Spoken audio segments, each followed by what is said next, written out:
Ya Sayyidi ya Rasulullah, ya man lahul jahu indallah, innal musi'ina qad ja'uk li dhambi astaghfirullah ya sayyidar rusli hadina hayya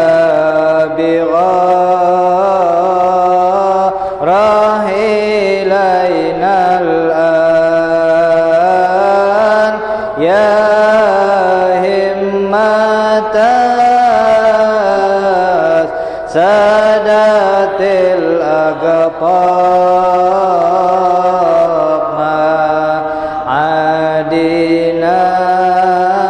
ma'adinas sidki wa sirri ya sayyidi ya Rasulullah, ya man lahul jahu Allah, innal musi'ina qad ja'uk li dhambi astaghfirullah nadil muhajir safi Allah daka Isa abasadan thummal mugad dan wali Allah talwara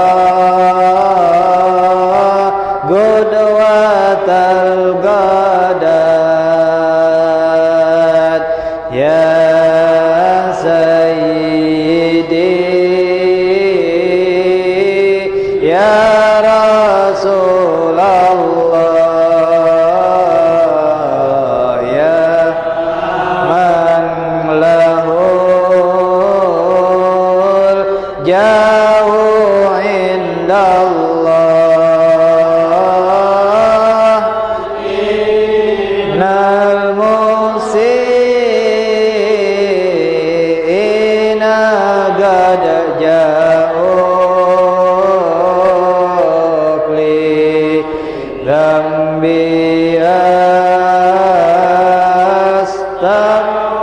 astaghfirullah thummal wajiha lidinillah sabga fana kharigal adat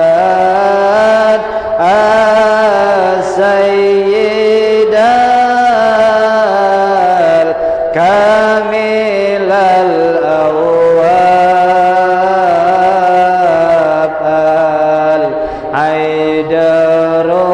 al-aidarus mazharal gutri ya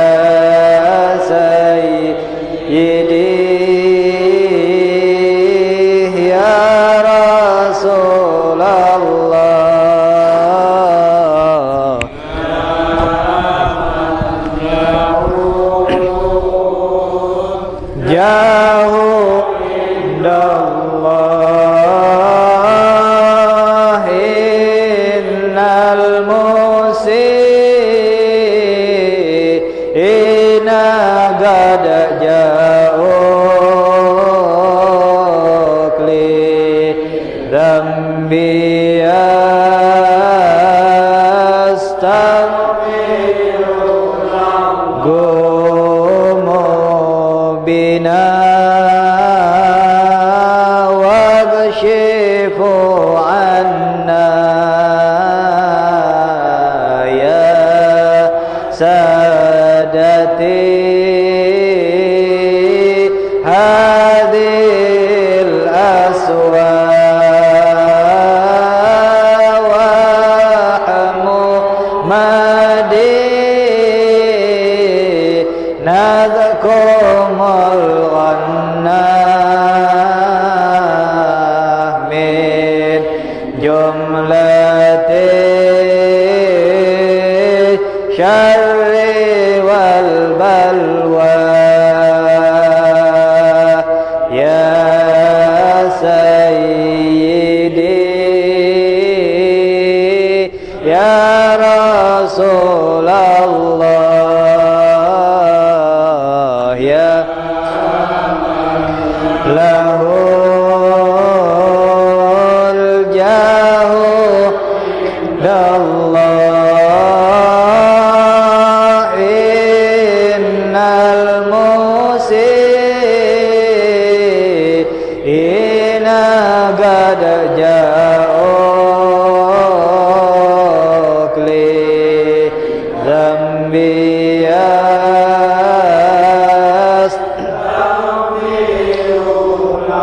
يا أهل الحساب والنسب الأسنى والعلم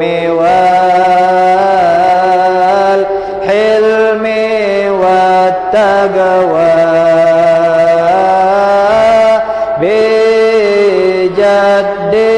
بجدكم وبكم تنجاب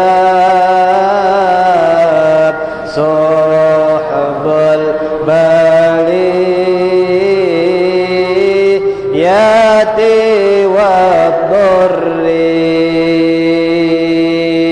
يا سيدي يا رسول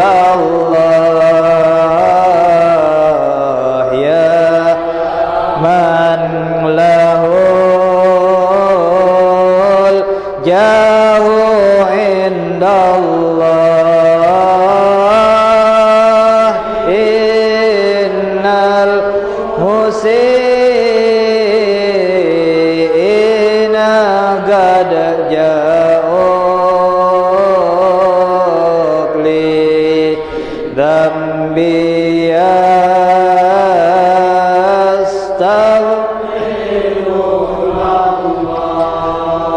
Assalamualaikum warahmatullahi wabarakatuh. Bismillahirrahmanirrahim. Alhamdulillahi rabbil alamin. Wabihi nasta'in ala umurid dunya waddin. Wassalatu wassalamu ala sayyidina Muhammadin khatamin nabiyyin wa ala alihi wa sahbihi ajma'in.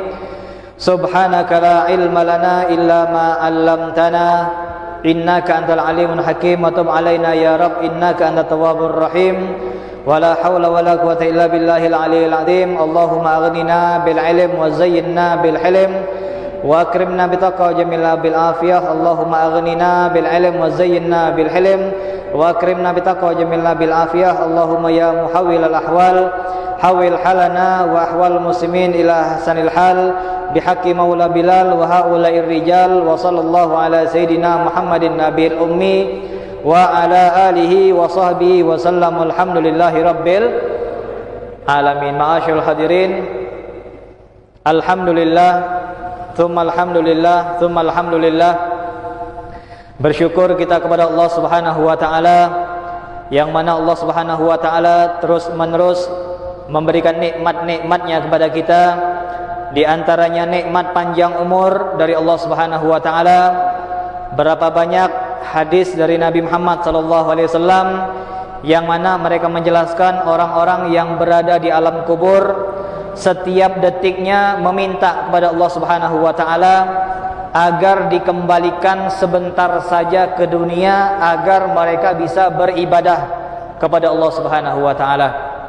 Namun alhamdulillah Allah Subhanahu wa taala menjadikan kita termasuk orang-orang yang masih memiliki umur ataupun diberikan umur oleh Allah Subhanahu wa taala, sehingga kita pun bisa mengisi umur kita dengan memperbanyak ibadah kepada Allah Subhanahu wa taala, dengan mendatangi majelis-majelis ilmu, dengan memakmurkan masjidnya Allah Subhanahu wa taala, yang insyaallah ketika Allah permudah kita untuk menuju tempat-tempat yang baik, maka insyaallah ini pertanda dari Allah Subhanahu wa taala Allah mencintai kita, dan insyaallah sebagaimana Allah permudah kita untuk masuk ke dalam rumah yang dicintai oleh Allah Subhanahu wa taala, maka di akhirat kita pun akan kembali dipermudah oleh Allah Subhanahu wa taala untuk bisa memasuki surganya Allah Subhanahu wa taala. Amin ya rabbal alamin. Ma'asyiral hadirin, insyaallah kita akan kembali memulai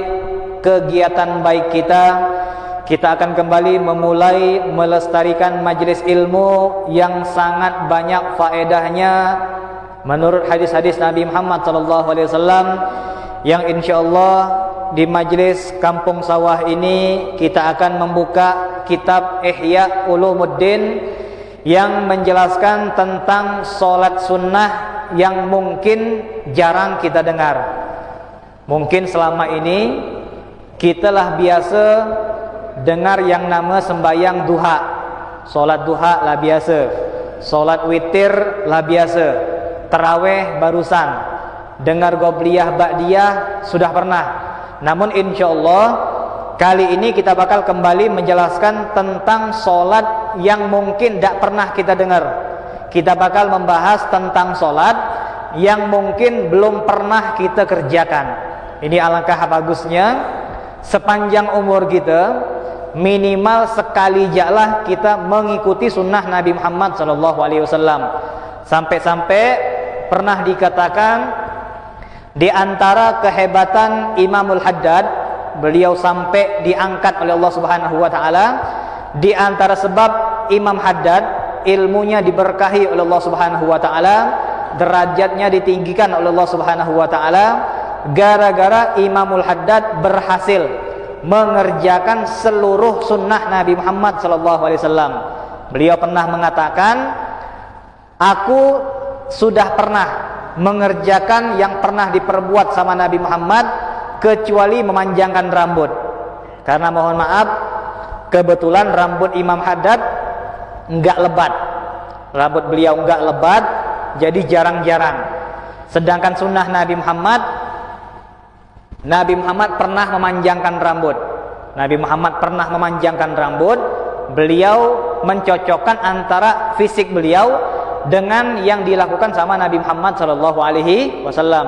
Nabi Muhammad memanjangkan rambut, tapi rambut Nabi Muhammad lebat. Rambutnya lebat, hitam, tebal, sehingga panjang ataupun pendek tetap cakep. Itu Nabi Muhammad SAW. Sedangkan aku, kata Imam Haddad, gara-gara memiliki rambut yang tipis, sehingga kalau dipanjangkan jadinya nggak bagus.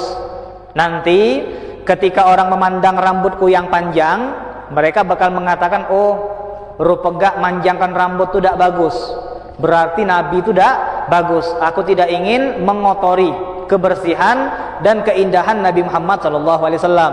Sehingga di akhir umur Imam Haddad, waktu beliau sakit, barulah Imam Haddad memanjangkan rambutnya. Setelah memanjangkan rambutnya, dipotong sama beliau, maka beliau mengatakan, sekarang barulah aku mengatakan aku sudah berhasil mengerjakan semua sunnah Nabi Muhammad SAW. Ini sungguh derajat yang mulia. Sangat-sangat jarang ada ulama ataupun ada orang yang berhasil untuk mengerjakan semua sunnah Nabi Muhammad SAW. Apalagi kita, kalau kita ini jarang ataupun mungkin masih bodoh tentang ilmu ataupun sunnah-sunnah Nabi Muhammad SAW. Di sini kita bakal membahas tentang sholat sunnah yang mungkin jarang kita dengar. Di sini dikatakan ada sunnah Nabi Muhammad, yaitu sholat di hari Selasa. Jadi ada nama sembahyang tuh sembahyang hari Selasa. Sembahyang hari Selasa ada. Bukan qobliyah, bukan. Bukan qobliyah yang kita kerjakan di hari Selasa, bukan. Tapi memang ada solat sunnah hari Selasa yang tak boleh kita kerjakan di hari Rabu. Mungkin boleh maju sedikit maju sebaris sedikit biar teman-teman tak ada di luar. Kesian nanti masuk angin. Corona tak datang, angin datang. Dan jadi dikatakan ada sholat sunnah yang disebut dengan sholat sunnah hari Selasa. InsyaAllah besok hari Selasa kita bisa mempraktekkan ilmu yang pernah kita pelajari ataupun ilmu yang bakal kita pelajari. Disunnahkan oleh Nabi Muhammad untuk sholat hari Selasa. Diambil dari kitab Ihya Ulumuddin an Anas bin Malik radhiyallahu an qala Rasulullah sallallahu alaihi wasallam man shalla yaumas tsulasa asyra rakaat inda intisafin nahar. Kata Nabi Muhammad, barang siapa yang sholat di hari Selasa 10 rakaat. Barang siapa yang sholat di hari Selasa 10 rakaat besok. Jadi kalau kita nak mempraktekkan boleh iseng-iseng. Sekali seumur hidup jadilah. Sekali seumur hidup jadilah. Besok kalau kita punya waktu sebentar, kata Nabi Muhammad, barang siapa yang sembahyang hari Selasa 10 rakaat ketika matahari lah di atas. Inda intisafin nahar nih kira-kira jam 10 lah, di atas waktu duha. Ya kan? Di atas waktu duha, inda intisafin nahar, ketika matahari sudah benar-benar terangkat, di atas waktu duha. Atau mungkin kita ngambil qobliyah zuhur, sebelum zuhur juga boleh, antara jam 10 sampai zuhur, kira-kira jam 10 sampai zuhur. Antum mau nunggu zuhur boleh, antum yang berada di jam 11 juga boleh. 10 rakaat inda irtifa'in nahar yagra'u fi kulli rak'ah Fatihatul Kitab. Tiap-tiap rakaat baca Al-Fatihah kayak biasa. Tiap-tiap rakaat baca Al-Fatihah. Wa ayatul kursi marrah, baca ayat kursi. Al-Fatihah, ayat kursi. Wa qul huwallahu ahad salasa marrat, dan baca kulhu 3 kali. Ayat kursi, ya kan? Kulhu 3 kali. Gampang kan? Fatihah, ayat kursi, kulhu 3 kali. Tiap-tiap rakaat. Rakaat pertama macam itulah, rakaat kedua macam itulah. Nak 2 rakaat salam boleh, nak 4 rakaat salam boleh. Fatihah, ayat kursi, kulhu 3 kali.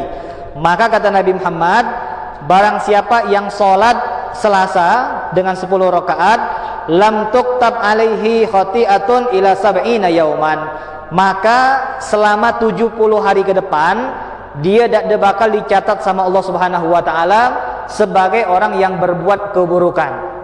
Jadi sebelum dia bermaksiat, selama 70 hari ke depan dia tak bakal dicatat orang-orang yang bakal bermaksiat kepada Allah Subhanahu wa taala. Tapi maaf, jangan sampai kita salah paham. Mentang-mentang habis sembahyang kita tahu, oh kata Nabi 70 hari ke depan Allah tak bakal mencatat keburukan kita. Jadi keburukan kita selama 70 hari ke depan tak bakal dicatat. Lantas kita mempermainkan agama. Kita minum, kita manggil orang puan, kita miss call dia, WA, pura-pura segala macam lah. Ini dikatakan kalau kita sengaja beda. Tapi kalau seandainya kita lah berusaha, ujung-ujung agak keceplos juga, maka itu termasuk di luar kemampuan kita, dan insya Allah bakal mendapatkan ampunan dari Allah Subhanahu wa taala. Ada juga ulama mengatakan maksud Allah Subhanahu wa taala tidak mencatat 70 hari ke depan, maksudnya selama 70 hari ke depan Allah persulit kita buat maksiat. Allah persulit kita buat maksiat. Ini kayak agak bergema sedikit Ada mic dalam tak kira-kira? Ada mic dalam kira-kira? Kan? Ini dikatakan barang siapa yang 70 hari ke depan bakal bermaksiat, maka niat tersebut bakal dihalangi sama Allah Subhanahu wa taala. Ini maksud 70 hari tak bakal dicatat dia berdosa, maksudnya dipersulit untuk bermaksiat kepada Allah Subhanahu wa taala. Fa in mata sab'ina yauman mata syahidan. Dan kalau seandainya kata Nabi Muhammad selama 70 hari ke depan ada dia mati, misal contoh besok antum mempraktekkan sembahyang nih, misal Besok antum mempraktekkan sembahyang nih 10 rakaat dari mulai Selasa besok sampai 70 hari ke depan, kira-kira 2 bulan lebih lah. Selama 2 bulan lebih, kalau antum mati, kalau antum meninggal dunia, maka kata Nabi Muhammad dicatat sebagai orang yang mati syahid. Nak di mana aja lah. Nak mati di laut, nak mati tenggelam, nak mati terbakar, nak mati ditombor mobil, nak mati ditempa batang nangka hancur lebur. Ya Allah, kesian Ustaz Muhammad nih. Bagus-bagus ngajar ninggal ketempa nangka. Udah benar kata orang. Orang tuh ninggalnya di masjid, ya kan? Ninggal lagi ngaji, ini dah. Ustaz Muhammad ninggalnya di bawah batang nangka kena tempa, hancur. Lidah kemana lidah, mata kemana mata. Ini boleh jadi di mata orang hancur lebur, kena tempa nangka, ditombor mobil, atau mungkin dimakan hewan buas. Di mata kita hancur, tapi di mata Allah orang-orang yang mati syahid ini selama 70 hari ke depan. Kapan dia mati, di mana aja, nak di mentok, nak di laut, nak di rumah sakit, nak dalam keadaan sakit, kecelakaan, alhasil dalam 70 hari tersebut Allah catat menjadi orang-orang yang mati syahid. Wa ghufira lahu dzunubu sab'ina sanah, dan diampunkan lagi bagi dia dosa 70 tahun. Kalau dia mati, maka diampunkan bagi dia dosa selama 70 tahun. Kira-kira lebay ya bedak nih? Ah benar bedak nih? Nanti ustaz nipu. Mana ada pahala macam tu? Dan ini yang ngomong adalah Imam Ghazali. Imam Ghazali enggak mungkin menceritakan ataupun menyebutkan fadilah yang cuma-cuma ataupun yang sia-sia. Pasti ini bakal benar. Yang jadi pertanyaan, kira-kira kita ini bisa tak pedak sembahyang? Dan kira-kira kita ini bisa pedak sembahyang? Kita ini cuma bisa kayak ada benar hadis tuh, terlalu lebay. Masa sembahyang 10 rakaat dapat faedah mati syahid, diampunkan 70 tahun, diampunkan 70 hari, banyak benar. Ini Allah Subhanahu wa taala Maha Kaya. Dan Allah Subhanahu wa taala Maha baik. Yang jadi pertanyaan, kira-kira kita ini bisa tak sembahyang 10 rakaat? Ini nasihat buat saya dan kita semuanya. Boleh kita nyoba sekali-sekali. Kalau tak sempat Selasa besok, Selasa depan. Kan? Cara gampang. Kalau kita tak hafal, boleh buka Facebook. Kan ini untung siaran langsung. Jadi siaran langsung ini untung ada, rugi ada. Untung ada, rugi ada. Kapan kita kepengen nyoba sembahyang tadi, gampang, tinggal puter Facebook, cari, dicepatkan. Oh ini baca Fatihah, ayat kursi, kulhu 3 kali, 10 rakaat hari Selasa. Tinggal diulang. Ini nama ada manfaat, ada kebaikan dari rekaman tadi. Buruk ada juga, dan buruk ada juga. Kapan kita ngerekam, bahaya ada. Dan kita mengetahui kebanyakan ceramah-ceramah kita nih belak-belakan aja tentang pemimpin yang zalim. Jadi siap-siap aja lah. Nah, mungkin yang nonton tadi kan mungkin lagi nonton sekarang dia. Dicari kesalahan saya. Kapanlah ngata si fulan tuh? Kapanlah ngata tek dapat. Kan selesai. Ini dampak bagus ada, dampak buruk juga ada. Mudah-mudahan yang berniat buruk Allah berikan hidayah sehingga mereka pun sejalan dengan Nabi Muhammad sallallahu alaihi wasallam. Ini boleh kita nyoba. Kalau tidak Selasa besok, Selasa depan. Kita minta sama Allah jangan sampai tutup umur kecuali kita pernah mengerjakan sekali saja sunnah dari Nabi Muhammad sallallahu alaihi wasallam. Lalu yang kedua, Yaumul Arbi'a. Sunnah Nabi Muhammad sembayang di hari Rebu. Jadi hari Rebu pun ada sembayang. Mungkin kita belum pernah adakan. Kita mungkin belum pernah mempraktekkan. Tapi kalau bisa sekali seumur hidup jadilah salat hari Rabu. Warawa Abu Idris Al-Khawlani an Mu'ad bin Jabal radhiyallahu an.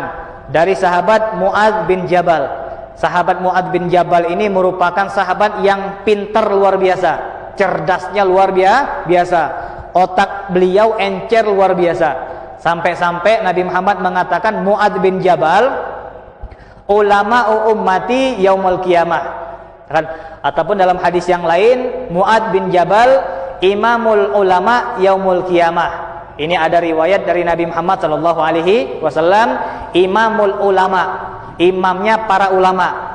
Jadi di padang mahsyar nanti dari seluruh orang alim, dari seluruh ulama, dari seluruh ustadz yang menjadi imamnya adalah Mu'ad bin Jabal. Ini kata Nabi Muhammad sallallahu alaihi wasallam, Mu'ad bin Jabal imamul ulama yaumul yaumul qiyamah. Mu'adz bin Jabal adalah imamnya para ulama. Di mana? Bukan di bumi. Soalnya kalau di bumi ada bendera-bendera, ada pesantren ini, ada bendera ini, ada ulama yang menguasai kota ini, ada ulama yang menguasai negeri ini. Kalau di dunia tidak dikatakan sama Nabi Muhammad. Tapi kalau di akhirat, yang memegang imam tersebut dari seluruh ulama adalah Mu'adz bin Jabal. Saking pinternya Mu'adz bin Jabal, sampai-sampai ketika Nabi Muhammad memerintahkan Mu'adz bin Jabal untuk berdakwah ke Yaman, ketika Mu'adz bin Jabal sudah siap dengan ontak beliau, Nabi Muhammad bertanya, "Ya Mu'adz, kalau seandainya sampai Yaman, engkau bakal menghukumkan hukum Allah dengan apa? Engkau bakal menghukumkan hukum Allah dengan apa?" Maka Mu'adz bin Jabal mengatakan, "Bi kitabillah, aku bakal memegang Al-Quran." Lalu Nabi Muhammad mengatakan, "Fa illam tajid, kalau seandainya di Al-Quran tidak ada hukum, macam mana?" Maka kata Mu'adz bin Jabal, "Aku bakal mencari di hadis Nabi Muhammad." Fa illam tajid, kalau ada hukum di Quran tidak ada, di hadis tidak ada, macam mana? Maka beliau mengatakan birra'i, maka dengan pendapatku. Ini dibagi sama ulama menjadi kias ataupun pendapat-pendapat ulama. Ini maaf, berbeda dengan Wahabi. Kalau Wahabi pegangannya cuma dua, Al-Quran sama hadis. Dan kalau Wahabi, Salafi, pegangan orang cuma dua, Al-Quran sama hadis. Tapi kalau kita Ahlussunnah ada Al-Quran, hadis, kias ataupun pendapat ulama. Kan? Ini ada 4 sampai ada 5 yang kita ambil. Kan? Al-Quran, sunnah, kias, perkataan ulama. Kalau kita cuma ngambil 2, kerepotan kita. Ambil contoh, apa hukum makan durian namlong lagi kita, biar paham apa hukum makan durian namlong? Apa hukum? Carilah di Quran, ada hukum makan durian namlong. Innan namlonga halalan thayyibah. Ada tak? Tak ada. Jadi kalau antum nyari hukum durian namlong di Quran tak ada. Gimana kita nak makan? Di Quran tak dijelaskan boleh apa tak. Cari di hadis. Pernah tak Nabi Muhammad mengatakan durian namlong ahsanul makulat? Pernah tak? Tak pernah. Pernah tak Nabi Muhammad bilang durian namlong? Pernah. Nabi Muhammad bilang rambutan? Tak pernah. Jadi gimana? Kita kepengen nih, orang lah makan semua sementok nih, kita lom. Ya kan? Di Quran tak ada, di hadis tak ada. Maka ke kias tadi. Kias tadi dicocokkan dengan buah yang lain. Durian namlong dengan kurma. Sama-sama sedap, sama-sama tidak memabokkan. Yang sama-sama tidak memabokkan, tidak ada yang mudarat untuk tubuh kita. Jadi ambil kias dengan beras ataupun diambil kias dengan kurma, kismis ataupun buah-buahan yang lain sedap tapi tidak mendatangkan mudarat. Ini disebut dengan kias. Kalau kias tidak ada, boleh diambil dengan pendapat ulama kayak Mu'adz bin Jabal. Ini gara-gara perbuatan ataupun ucapan beliau. Gara-gara inilah madhab Ahlussunnah wal Jamaah tidak mengambil dari Al-Quran ataupun hadis. Sampai sekarang madhab Ahlussunnah wal Jamaah ngambilnya Al-Quran, hadis, kias, pendapat ulama. Ini semua ilmu tadi berasal dari Mu'adz bin Jabal. Dan gara-gara beliau mengatakan, kalau tidak ada di Quran, di hadis, aku bakal dengan pemikiran aku. Maka diiyakan sama Nabi Muhammad SAW. Sungguh beruntung. Kalau kita bayangkan, kalau seandainya dulu tidak ada Mu'adz bin Jabal, sara kita. Kalau seandainya dulu tidak ada Mu'adz bin Jabal, yang ngebolehkan ro'yun tadi, yang ngebolehkan pendapat ulama kita ambil, kalau beliau tidak ada, sara kita. Nak makan apa kita? Makan beras. Pernah makan beras Nabi? Tidak pernah. Dan sara kita makan gendum, makan tompek terus gitu tiap hari. Gendum lah boleh, gendum diaduk, ya kan? Sagu diaduk. Ini orang untuk bakal makan tompek terus, bakal makan pempek terus. Pempek pun tidak bercoka, gitu kan? Kalau kita nak ngikutkan hadis dengan Al-Quran, namlong tidak ada hadis. Nasi goreng ada di Quran, tidak ada. Ini dikatakan ulama mengatakan nasi goreng boleh. Nasi goreng boleh apa tidak makan? Boleh. Walaupun tidak ada di Quran, tidak ada di hadis. Ini Ahlussunnah wal Jamaah harus berterima kasih kepada Mu'adz bin Jabal karena beliaulah yang meluaskan tentang ilmu dari Nabi Muhammad SAW. Mu'adz bin Jabal radhiyallahu an, beliau meriwayatkan hadis dari Nabi Muhammad SAW. Man shalla yaumal arbi'a, barang siapa yang solat di hari Rabu. Dan barang siapa yang solat di hari Rabu, isnai asyara rakaat, 12 rakaat. ini agak salah sedikit nih. 12 rakaat. Kita ya kadang-kadang tarawih ada yang 8, ada yang 20, gitu kan? 20 pun kadang-kadang 4 di teras. Jadi 16 di depan, 4 rakaat di teras. Ditanya bini sembahyang enggak? Sembahyang. Berapa? 20. Dalam kurung 4 di teras. Dan ini kita kadang-kadang 8 ataupun 20 juga sara luar biasa, padahal cuma setahun sekali. Ini mungkin agak repot sedikit, agak panjang, yaitu 12 rakaat. Jadi kita benar-benar menyiapkan waktu. Tidak ada bisa hanya 5 menit andalkan tidak. Kita memang benar-benar meluangkan waktu sekali-sekali. Hari Rabu sembahyang 12 rakaat inda irtifa'in nahar, ketika naik matahari kayak tadi, antara jam 10 sampai jam 12. Jam 10 sampai jam 12, 12 rakaat. Yagra'u fi kulli rak'ah Fatihatul Kitab, setiap rakaat membaca Al-Fatihah. Wa ayatul kursi, dan juga membaca ayat kursi. Wa qul huwallahu ahad tsalatsa marrat, qulhu 3 kali, ditambah lagi wal muawwidzatain tsalatsa marrat, dan baca qul a'udzu birabbil falaq, qul a'udzu birabbin nas 3 kali. Jadi kayak yang tadilah, cuman nambah muawwidzatain. Jadi kita ulangi 12 rakaat. Al-Fatihah, ayat kursi, qulhu 3 kali, Al-Falaq 3 kali, An-Nas 3 kali. Dan yang bagi yang tidak hafal boleh buka Facebook. Yang tidak hafal boleh buka Facebook. Di sini dikatakan barang siapa yang sholat 12 rakaat dengan membaca itu semua, nada munadi indal arsy, maka begitu dia salam, assalamualaikum warahmatullahi, assalamualaikum warahmatullahi, langsung ada suara dari arasy-Nya Allah Subhanahu wa taala, namun tidak bisa kita dengar. Namun tidak bisa kita dengar. Ya Abdullah ista'nifil amal faqad ghufira laka ma taqaddama min dzambik. Ada suara dari arasy sana. Arasy tersebut bilang sama kita, Amba, habis sembahyang nih pokoknya kau santai-santai aja lah ibadah, jangan bergebuk lagi, slow aja lah. Soalnya dosa kau lah diampunkan. Dan benar beda nih. Kalau tidak percaya boleh buka Ihya Ulumuddin juz 1. Kalau tidak percaya, Ustaz ini kayak nipu nih, mana ada suara. Ini yang bilang adalah Nabi Muhammad sallallahu alaihi wasallam. Aras tadi bilang, "Hei Abdullah, hei Muhammad, ataupun hei siapa aja lah, habis ni slow-slow aja lah, jangan bergebuk iga. Selama ni kau bergebuk, terawih, baca Quran, sedekah, engkau majlis ke sawah majlis, hujan-hujan majlis, ataupun yang rekam, yang tua-tua tadi tahanlah, menarkan lutut dulu. Ini kan nama bergebuk dalam ibadah. Maka seakan-akan Aras tadi mengatakan jangan bergebuk lagi, istanifi, santai ya lah, jangan bergebuk lagi, sikit ja ibadah, karena dosa-dosamu bakal diampuni sama Allah Subhanahu wa taala. Ini keberuntungan bagi orang-orang yang sembahyang 12 rakaat. Wa rafa Allah Subhanahu wa taala anka adzabal qabri. Dan kata Aras tadi, Allah telah mengangkat bagimu azab kubur. Jadi azab kubur yang bakal nyampe sama engkau sudah dihapus sama Allah, sudah diangkat sama Allah Subhanahu wa taala. Ini azab kubur berat luar biasa. Sampai-sampai Sayyidina Umar bin Khattab. Sayyidina Umar bin Khattab ni saking hebat ilmu beliau ataupun iman beliau, syaitan ya lari dengan jalan yang biasa dilewat sama Sayyidina Umar. Padahal tidak lewat, cuman gara-gara lah biasa, takut ketemu. Kayak kita lah. Kita kan majelis ke sini kan lewat sini kan? Ada lewat tempat Nepa ada? Tidak ada kan? Lewat sini. Ini nama jalan yang sering kita lewat. Walaupun Sayyidina Umar tidak ada lewat situ, setan tidak berani. Oh, jalan ini sering dilewat Sayyidina Umar.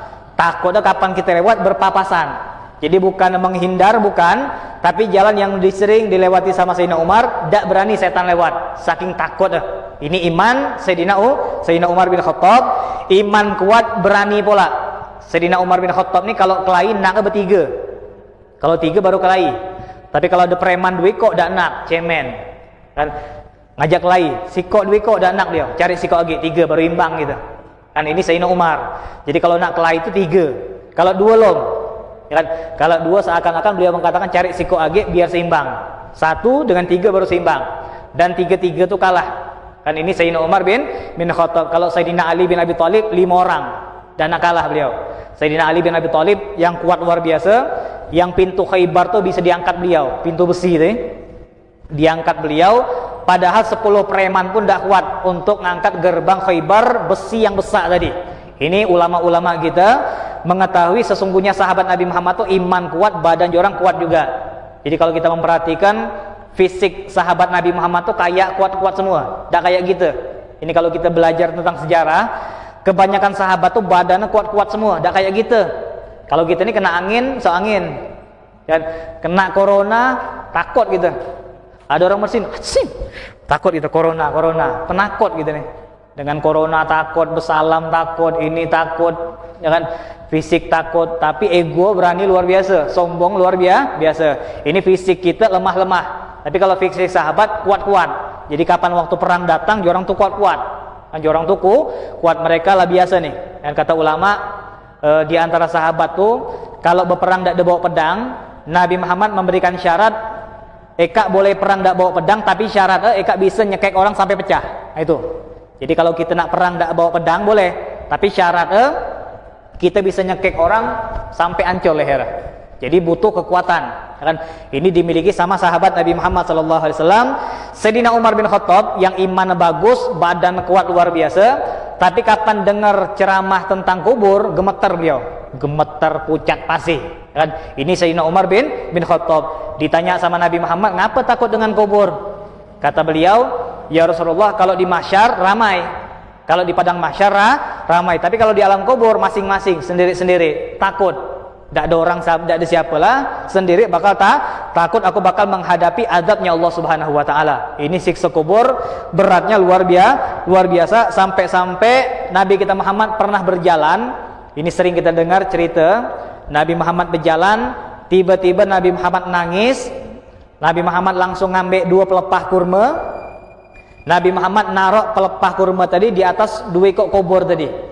Maka Nabi Muhammad mengatakan 2 ekor kubur yang di depan kita nih, di bawah sedang diazab sama Allah Subhanahu wa taala. 2 ekor kubur depan kita ini sedang diazab sama Allah. Maka diambil pelepah kurma. Ada riwayat mengatakan Nabi Muhammad mengambil 2 pelepah, sikok pelepah untuk kubur yang ini, sikok pelepah untuk kubur yang ini. Riwayat yang kedua, Nabi Muhammad mengambil 4 pelepah. Diambil 4 pelepah, 2 ekor ditaruh sini, kaki, kepala. Sikok lagi kaki ke kepala. Ada 2 riwayat, ada mengatakan 2 pelepah, ada mengatakan 4 pelepah. Ditaruh pelepah yang hijau tadi. Maka sahabat nanya, ya Rasulullah, untuk apa nih kau naruh daun pelepah kurma di atas kubur? Emang apa fungsinya? Maka kata Nabi Muhammad, selama daun hijau dia bakal bertasbih. Dan dia bakal bertasbih, karena kata Nabi Muhammad, setiap apapun yang hidup bertasbih sampai dia mati. Ya, sampai-sampai dikatakan sama Nabi Muhammad, kucing ini, kan? Kucing ini kita nengok aja dia diam, tapi sebenarnya dia tuh agak tasbih. Ya, sebenarnya dia agak tasbih. Burung-burung yang ada di depan kita nih, kata Nabi Muhammad nih. Nabi Muhammad kan kalau majelis kan burung banyak. Kan ini saking rahmatnya Nabi Muhammad, sampai-sampai yang datang bukan orang aja, burung aja datang. Ini kata Nabi Muhammad, burung-burung yang di depan kita, kucing ini kita nengok orang diam, padahal hakikatnya orang tuh lagi bertasbih. Kata sahabat, sampai kapan ya Rasulullah? Sampai dia mati.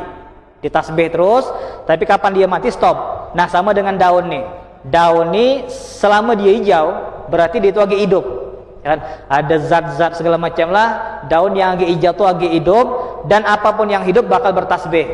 Maka dengan tasbih tadi, yang di bawah kubur tadi dapat pi, kata Nabi Muhammad. Jadi ini perlu kita pahami cerita nih. Kalau Nabi Muhammad naruh daun di atas kubur, bukan berarti daun itu mengistighfarkan yang di bawah, bukan. Tapi daun tadi bertasbih cara dia sendiri lah. Nah, tapi gara-gara daun tadi berada di tanah si A tadi, dapat pi. Paham lah kira-kira? Ini agak repot sedikit deh. Jadi minta untung lah. Kan minta untung. Ini dikatakan yang nama alam kubur tuh, sedikit apapun kita bakal minta amal. Jadi minta pi. Akan minta pi. Kayak kita lah, misal contoh, kita bakal mengadakan kampanye, misal Ami Ahmad misalkan nyalon jadi bupati, misal kan Ami Ahmad nyalon bupati, cuman contoh, minjem rumah kita, Ustadz minjem rumah lah, untuk apa? Untuk kampanye. Ini mungkin saya bakal bilang, nanti kalau menang minta pi. Paham kan? Minta bayaran. Ngapa minta bayaran? Soalnya ngadakan acara tuh di rumah saya. Nah, daun tadi berada di kuburan dia, maka dia berhak untuk minta pi dengan daun tadi. Jadi selama daun tadi bertasbih, yang berhubungan dengan daun tadi bakal berusaha minta amal, bakal berusaha minta amal. Kira-kira paham apa dah? Jadi minta pi. Jadi maksud kata Nabi Muhammad, bukan daun tu sengaja ya Allah ampunkanlah yang di bawahku, bukan. Dia cara dia lah, kan? Dia cara dia lah bertasbih. Tapi yang di bawah tanah tu bilang, kau ni numpang tempatku, mintalah pahala sikit, minta pi sikit dari tasbih tadi. Maka turun ke bawah, kata Nabi Muhammad sallallahu alaihi wasallam, selama daun tu hijau, maka selama itulah dia bakal bertasbih kepada Allah Subhanahu wa taala, dan yang di bawah kubur dapat pi ya. Ini beruntung kita orang Indonesia nih. Di Indonesia nih kubur-kubur gitu, kalau kita nanam kembang gampang. Tapi kalau ditarim kan sering tuh. Dan teman-teman kita sering mengatakan, guru-guru jorang tuh sering bilang sama kita, sedap ke orang Indonesia tuh, kapan nanam batang di kubur ndak mati. Beda dengan kami. Kalau kami nanam di padang pasir mati, itu kan? Kalau kami nanam kubur di tanah tadi mati. Ini kalau kita saksikan di daerah Tarim ataupun Mekah ataupun di mana-mana ndak ada batang. Bukan gara-gara anti, bukan, ndak ada hidup batang, mati. Tapi kalau kita beruntung bisa nanam rumput, bisa nanam segala macam. Ini kalau kita bisa, kita punya ayah, kita punya ibu, kita punya keluarga yang meninggal, kalau dikubur belum ada batang, tanam batang. Tanam batang, mumpung kita tinggal di Indonesia. Selama dia hidup, selama dia ada daun, maka selama itulah dampak bakal nyampe sama dia. Ini walaupun kita selaku anak agak tedok, agak lalai, lupa Fatihah dengan ayah, tapi yang kita tanam tadi tetap mendapatkan satu nilai yang bisa diberikan kepada yang di bawah kubur. Ini kata Nabi Muhammad, selama daun tadi hijau, maka selama itulah yang di bawah kubur bakal mendapatkan pi. Yang kedua, pelajaran dari Nabi Muhammad SAW agar jangan sampai kita ini jadi orang yang cuek. Nabi Muhammad ini orang yang paling peduli. Jangankan dengan orang yang hidup, dengan orang yang mati jak peduli Nabi. Jadi kalau Nabi Muhammad lewat perkuburan, pasti mendapatkan doa dari Nabi. Maka kata ulama, contohlah Nabi Muhammad. Jadi kapan kalau kita lewat kubur, lewat keramat, jangan diam jak lah. Jangan nengok batang nisan ataupun kayu nisan ataupun batu nisan, kita diam jak. Oh tu kubur si fulan, oh tu kubur si fulan. Ndak ada doa, jangan. Sekali-sekali berdoa lewat keramat, baca Fatihah. Bismillahirrahmanirrahim. Baca Fatihah tadi bukan kita niatkan untuk selamat dari kuntilanak, bukan, ndak mesti pakai kuntilanak. Bismillahirrahmanirrahim. Alhamdulillahirrahmanirrahim. Kita niatkan, ya Allah mudah-mudahan kalau ku baca Fatihah tidak ada yang ku bonceng di belakangnya. Kan gitu kan? Kalau cerita-cerita lama, dan kalau cerita-cerita lama kan gitu, tidak ada berani lewat keramat. Dan kapan lewat keramat ada yang bilang, siapa yang kau bonceng tuh? Padahal nipu dia. Siapa yang kau bonceng tuh? Ada orang puan. Ada aku nengok rambut panjang, mulai gitu, gemeter. Ya kan? Ini jangan sampai kita salah. Kita baca doa tadi, baca ayat kursi, baca Fatihah, baca An-Nas, Qul a'udzu birabbin nas, malikin nas, ilahin nas, min syarril hasil nas. Jangan kita niatkan untuk selamat dari hantu, jangan. Ya Allah mudah-mudahan ku baca Fatihah tadi tidak ada yang ku bonceng ya Allah. Sampai-sampai ada yang takut agak mundur duduk. Gitu kan? Ini jangan sampai kita salah nih, salah niat hantu dak mau saya mage. Kan pernah antum lihat hantu sekarang? Dak pernah lagi kan? Kalau dulu banyak, ada penanggal. Ada kan dulu kan? Ada penanggal, ada pocong, banyak hantu. Sekarang dak ada lagi. Hantu lah pindah ke kantor DPR sana, ke MPR sana, ke dewan-dewan. Nah, tuh di situ sarang sekarang. Ngasih ide segala macam. Tapi kalau dimentok dak ada lagi, langungsi jorang. Dimentok dak takut siapa lah. Dimentok dak ada lagi, pocong lah pindah semua. Ini kapan kita lewat kubur, jangan diam ya lah. Atau takut, ngebut. Gara-gara mungkin malam Jumat habis nonton film hantu, kan ada bunyi anjing pula ngebut, jangan, kesian. Hakikatnya kapan kita ngebut, orang tuh berjerit-jerit, Muhammad bin Hussein, ku ni kawan kau SD dulu, kan gitu kan gambarannya. Orang tuh macam tuh, Mirza, kan, ku ni kawan SD kau, tolong doakan ku. Mirza lari, hantu. Kan ini kesalahan kita. Ini kalau kita bisa dengar kata Nabi Muhammad, orang tuh bukan nakutkan kita. Justru orang tuh minta tolong. Kapan kita baca doa, bersyukur, ya Allah beruntung punya kawan macam Mirza nih. Dan lewat lagi lah besok gitu. Nanti jangan khawatir, kalaupun ada pocong pun jaga. Kan alam orang sama. Kan itu kan. Ini kapan kita lewat kubur, biasakan baca zikir. Dan biasakan baca zikir, baca salawat, terserah, baca la ilaha illallah. Kita niatkan faedah yang kita baca tadi juga Allah percikan kepada orang-orang yang berada di alam kubur. Nanti kata Nabi Muhammad, man dzakara dzukira. Barang siapa yang sering berzikir untuk orang lain, nanti kapan waktu dia meninggal, orang bakal ingat dengan dia. Jadi kalau kita sering ingat dengan orang, nanti kapan kita dikubur, orang pun ingat dengan kita. Man dzakara dzukira. Barang siapa yang mengingat bakal diingat, kata Nabi Muhammad sallallahu alaihi wasallam. Nah, di sini alam kubur azabnya luar biasa, sampai-sampai ulama takutnya luar biasa.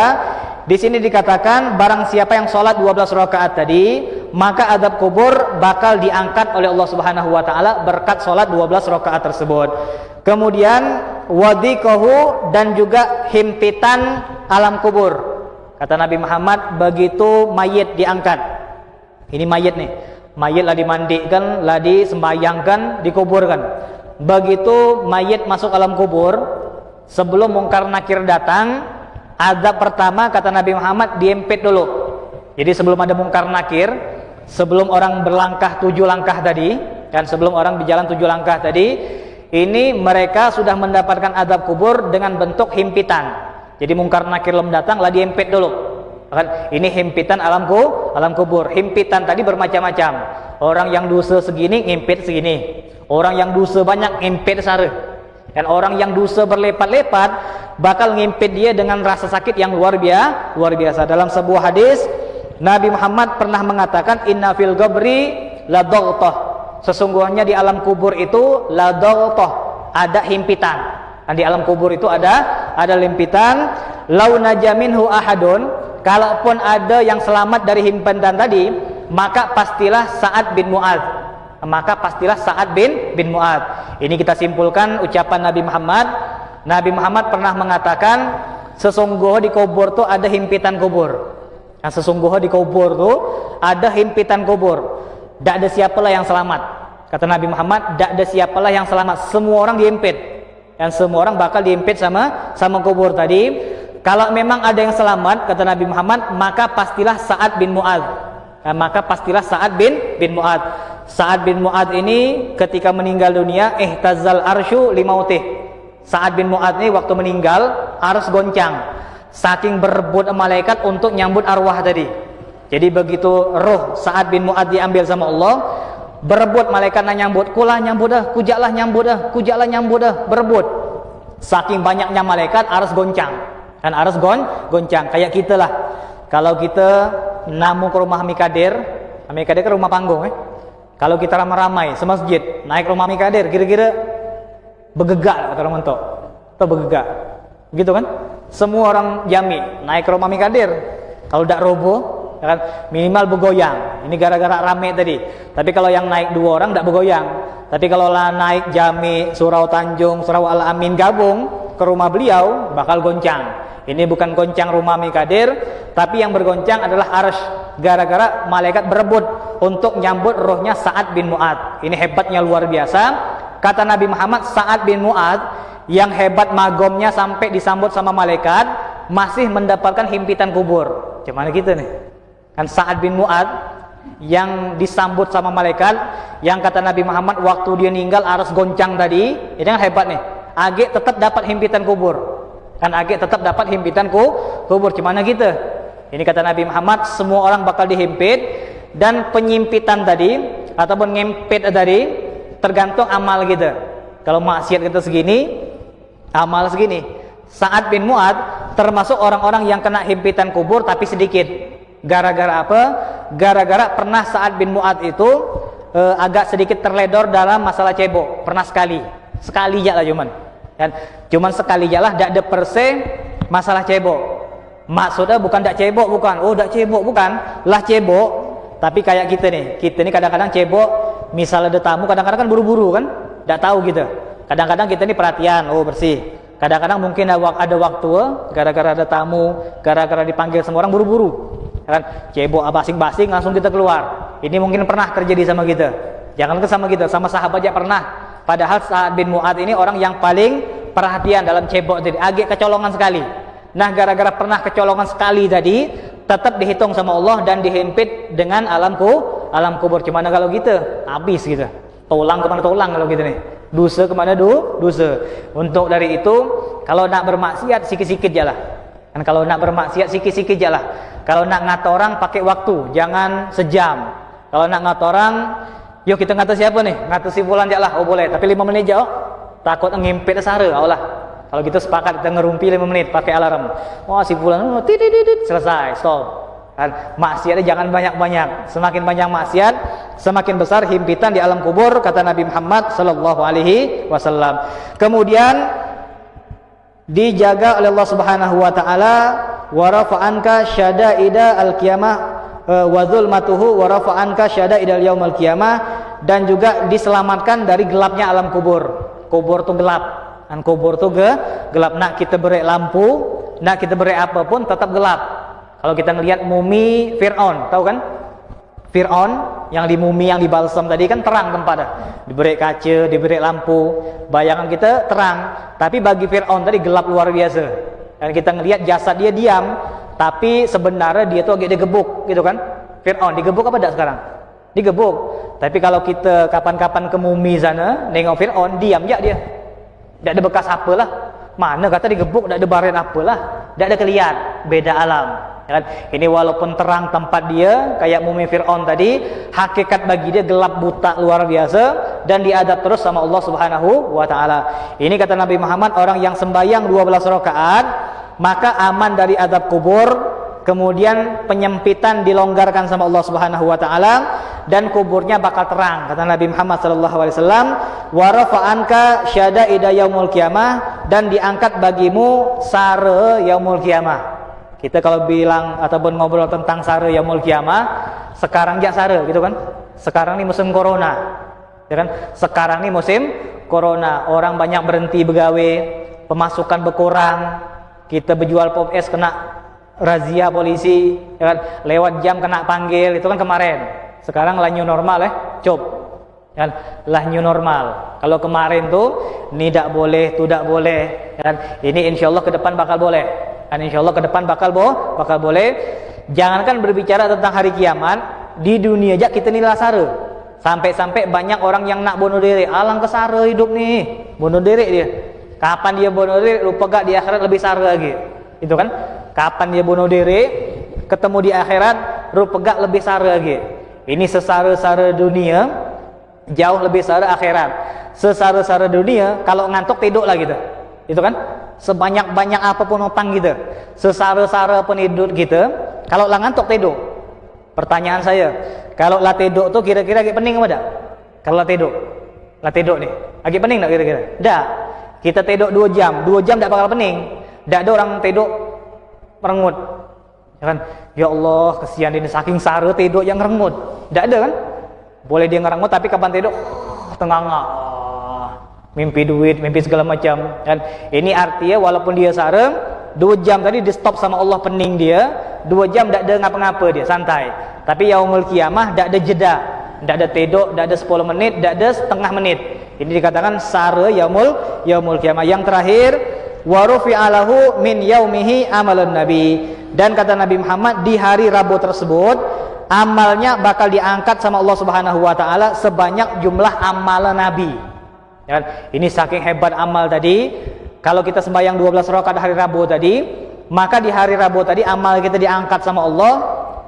Saking banyak amal kita seimbang dengan seharian nabi.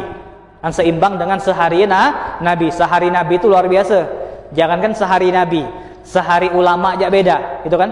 Sehari ulama aja beda, sehari aja ahli hadis berbeda, sehari aja tabiin berbeda, sehari aja sahabat beda, apalagi seharian nabi ataupun nabi-nabinya Allah Subhanahu wa taala.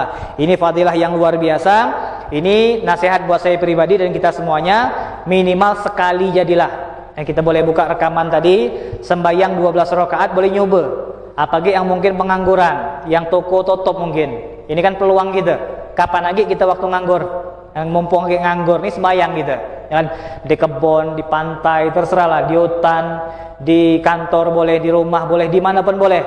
Hari Rabu sembahyang 12 rakaat ini insyaallah kita bakal selamat dari azab kubur, selamat dari himpitan kubur, selamat dari gelapnya kubur. Kita pun diangkat amalnya seperti amalnya Nabi. Mudah-mudahan kita pun bakal dimudahkan sama Allah Subhanahu wa taala untuk berbuat berbagai ketaatan. Wallahu alam. Ada pertanyaan?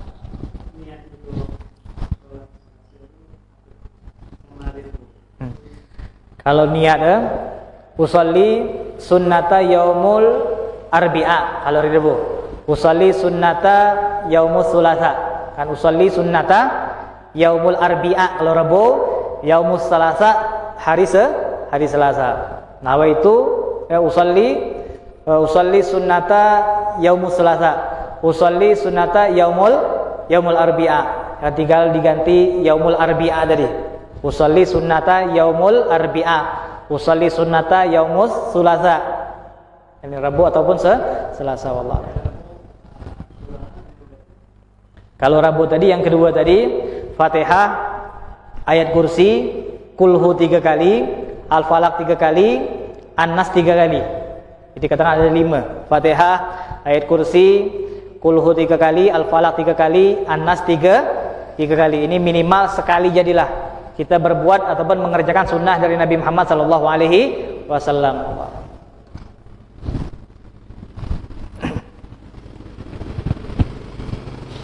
Masyaallah hadirin, insyaallah malam Kamis kita bakal kembali membuka majelis kita di Masjid Jami'. Masjid Jami' malam Kamis membahas kitab khusus tentang tarikus shalah. Mungkin kemarin sebelum corona lah kita bagikan mungkin. Kalau kita bagikan satu kitab khusus tentang meninggalkan salat. Ini bisa jadi rezeki kita sehari di rumah gara-gara ada siko orang yang meninggalkan salat. Dan gara-gara siko orang meninggalkan sholat, rizki sehari. Nah ini artinya kalau rizki kita kepengen gampang, perbaiki sembahyang kita. Dan dengan memperbaiki sembahyang tadi, insya Allah rizki kita bakal bagus. Nah, ini insya Allah kita bahas di malam Kamis di Masjid Jami', pembahasan khusus tentang meninggalkan sholat. Mudah-mudahan perkumpulan kita kini tidak bakal mendatangkan mudarat ataupun wabah corona kepada kita. Mudah-mudahan majelis ini bakal terus berlanjut, insyaallah bakal dijaga oleh Allah Subhanahu wa taala. Mudah-mudahan dengan majelis taklim kita pun bakal disatukan sama Allah Subhanahu wa taala. Mudah-mudahan dengan majelis taklim rezeki kita bakal dibuka sama Allah Subhanahu wa taala, dan insyaallah kita pun bakal diwafatkan dalam keadaan husnul khatimah. Al-Fatihah. Ya kana mudin Amin. Amin. Amin. Amin. Amin. Amin. Amin.